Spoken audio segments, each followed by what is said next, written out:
What a fox!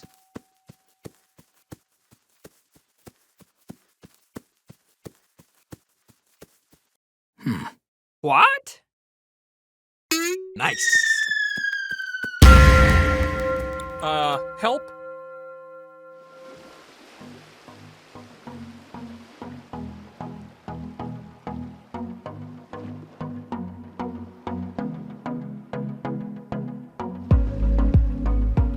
Włochy. Marina di Scarligno. Port naszego zaokrętowania.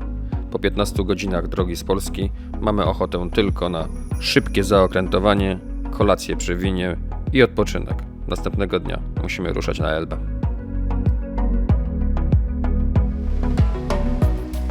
Porto Azuro. Pierwszy port na naszej drodze. Bezpieczne zakotwiczenie jednostki i oczywiście pierwsza wyprawa. Jest nią fort wybudowany w 1678 przez Hiszpan na zlecenie Don Ferdinando Foscardo.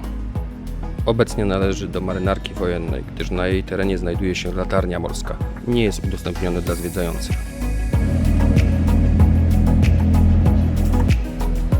Chodź, jak to jest gaz próba? Dla wodka.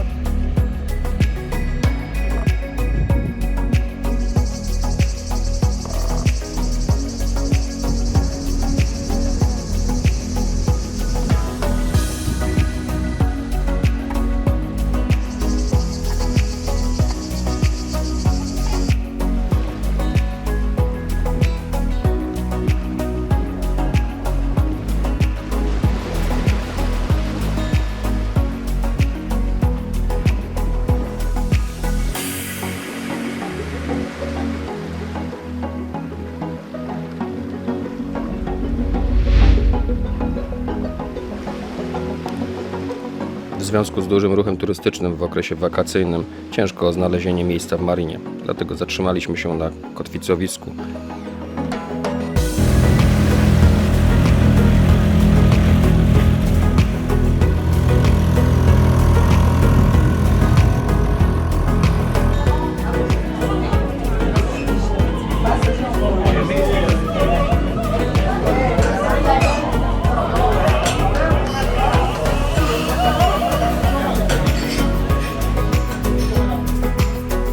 Uroki włoskiego miasteczka Porto Azuro przyciągają wielu żeglarzy, co było widać wokół nas. Mimo pandemii we wszystkich restauracjach, kafejkach tętniło życie.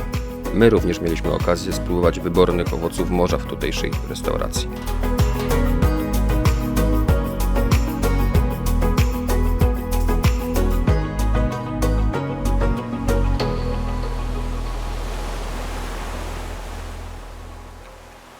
Tak naprawdę dopiero poranek uświadamia nam, jakim zainteresowaniem cieszy się to miejsce. Ilość łodzi otaczająca nas była po prostu niesamowita. To chase it away, cause and it's all because of you. Hey, what's gonna give you more time forever? Know what they say, only time will tell. You know what they say, you never really can. Hey, when I'm sleeping with someone new, I just close my eyes and think of you. When I'm sleeping with someone new, I can't help myself, I wonder if you still feel the way I feel. Are you sleeping with someone new, with someone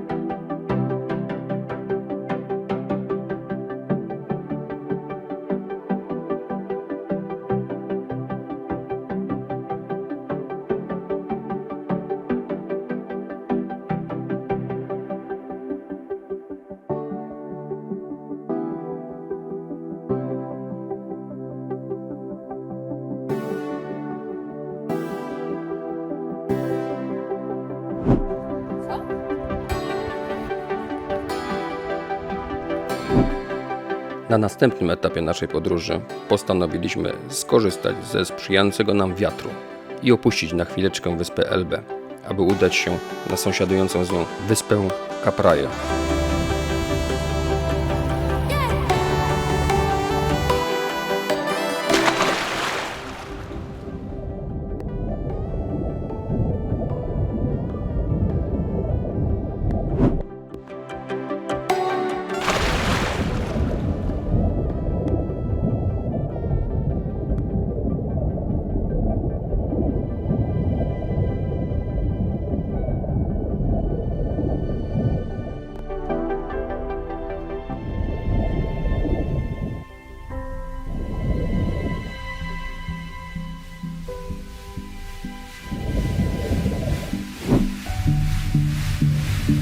Była to bardzo dobra decyzja.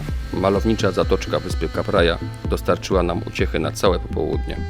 A urokliwe miasteczko Porto Vecchio okazało się rewelacyjną odskocznią od zgiełku zatłoczonych portów na Elbie. Udało nam się również zacumować w porcie, co nie było bez znaczenia dla naszych zasobów energii, a i niewątpliwą przyjemnością było skorzystanie z normalnego prysznica.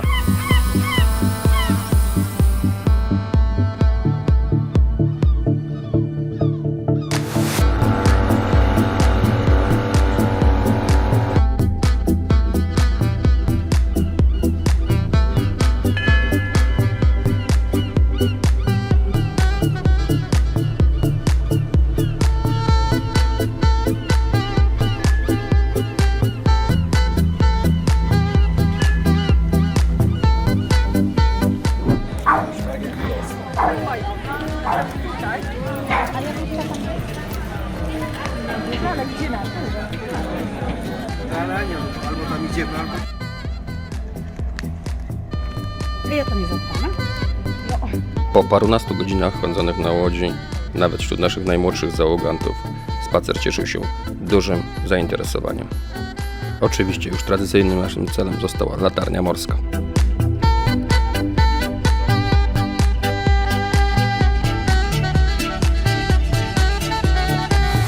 Ten wieczór dopiero się miał rozpocząć, ponieważ ludzie oczekiwali w barach na rozpoczęcie półfinałowego meczu Włochy-Hiszpania.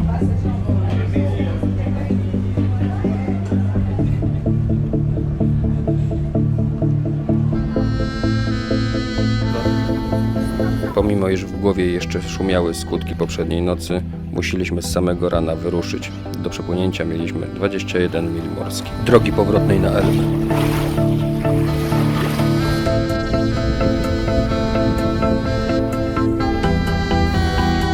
Z każdą kolejną milą nasze samopoczucie rosło, a na horyzoncie już coraz jaśniej było widać nasz kolejny punkt docelowy – Marciana Marina.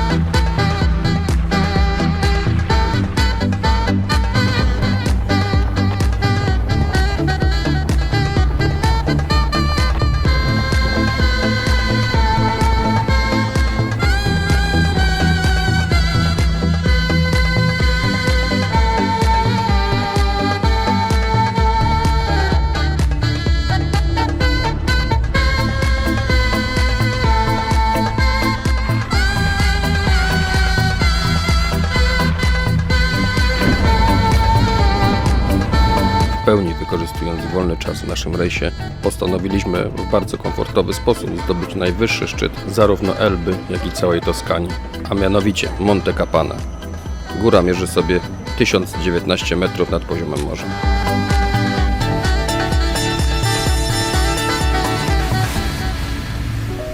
Jeszcze w czymś takim to nie jechałam, powiem uczciwie. Droga. Turn around. Look at what you see in her mirror of your Tak. Jak nie? make believe I'm everything, even in the light. opadły te, opadają. Written on the pages is the answer to a never-ending story.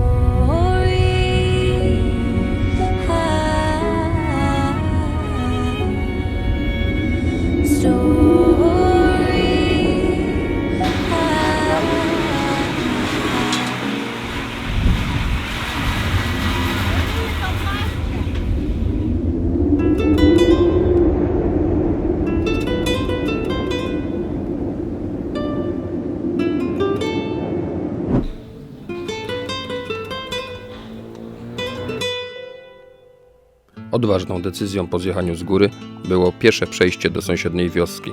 Fakt ten, biorąc pod uwagę, że na górze było dosyć zimno, pozwolił nam się solidnie rozgrzać i rozmarzyć o powszechnie spożywanych napojach chłodzących. Czyli my jedziemy, Marcin idzie, tak? Tak. Tak, ja was tu sfilmuję, pożegnam was tutaj i ja sobie pójdę na piechotę. Nie żartuj. Dlaczego nie? Coś ci kupić? Piwo! Nie żartuj. Będę potrzebował dużo izotoniku, jak zejdę na dół. Nie, no Marcin, nie wybupiasz, nie mamy czasu na Żartuję siebie przecież, no czekać. Basiu, żartuję. No nie wiem, on to czasami nie Żartuję, żartuje no. w takiej sytuacji. Przecież bym mnie nie zostawił samego. No ja nie wiem. Z izotonikiem na pewno nie. W sklepie zaraz kupimy, sobie siądziemy.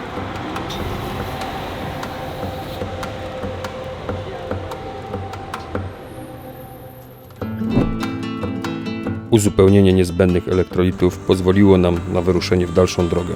Naszym następnym punktem na mapie było Porto Ferrairo, które od 1814 roku stało się domem dla Napoleona Bonaparte.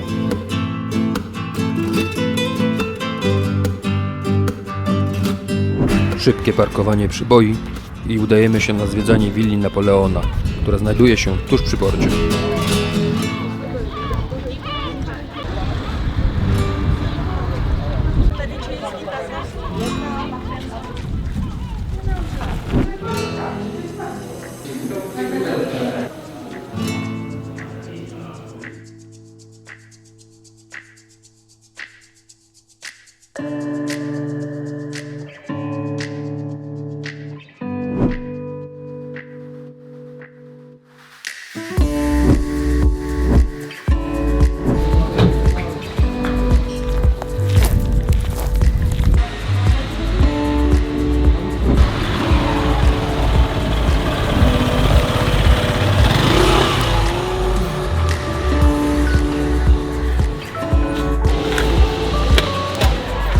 To już nasze ostatnie chwile pobytu na Elbie. Czas wracać na stały ląd.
Punta Ala to ostatni port na naszej trasie, a jednocześnie najbardziej komfortowy, oferujący najwięcej atrakcji z wszystkich portów, które mieliśmy okazję odwiedzić.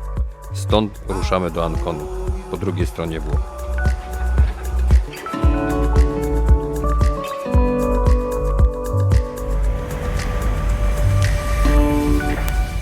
O 23:00 nasz prom wypłynął z włoskiego portu Ancona i po 10 godzinach dopływamy do Splitu w Chorwacji.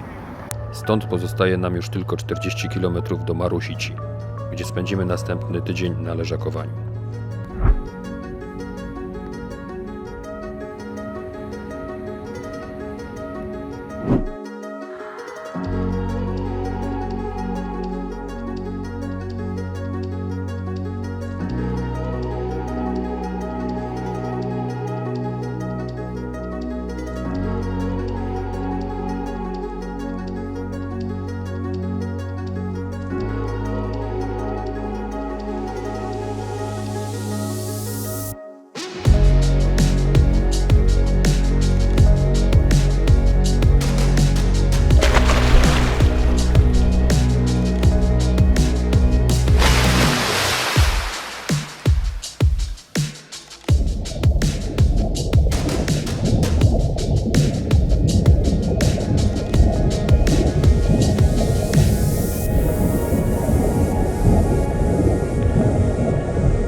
Nurkowanie oraz leżakowanie niewątpliwie należy do przyjemności, ale Dalmacja oferuje nam więcej atrakcji. Udajemy się więc na rafting po rzece Cetynia.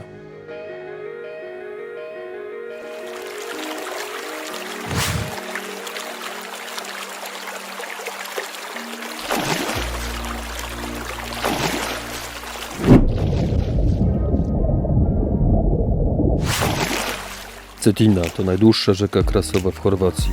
Jej długość to 100 km, a sama trasa raftingu wynosi 9,5 km, który pokonujemy w 3,5 godziny.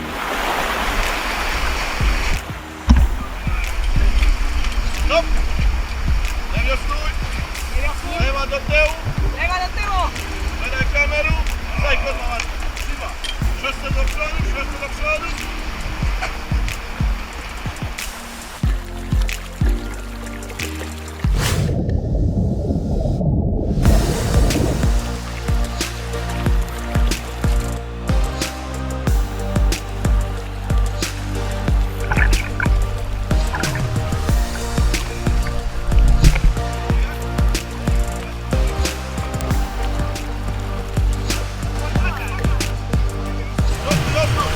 Bomba! Bomba!